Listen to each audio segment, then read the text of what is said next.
In today's video, I'm going to teach you how to add bank account in eBay Desktop. To get started, open your web browser and go to the eBay website. Once the home page loads, move your mouse over the account drop-down near the top of the page. This menu gives you quick access to your personal account options and settings.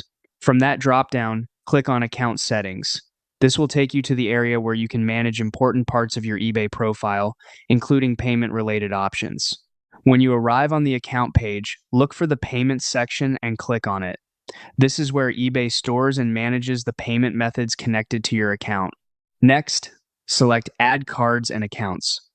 At this point, eBay will show you available options for adding a payment method. Choose a payment method from the list shown on screen. Depending on your account and region, the exact layout may look slightly different, but the process is the same. After making your selection, click Checkout. On the next screen, click Continue to move forward.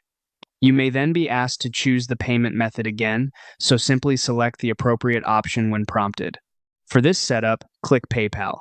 After that, click Continue once more. eBay will then guide you through the final account setup process. Follow the on-screen instructions carefully to complete the connection. This usually includes confirming the payment method and authorizing the setup so it can be linked to your eBay account. As a quick tip, make sure you're signed into the correct eBay account before you begin, and double-check each screen as you go so you choose the right payment option. If a page takes a moment to load, that's normal, especially during the secure setup and verification screens. Once everything is completed, your payment setup should be connected and ready to use on eBay Desktop.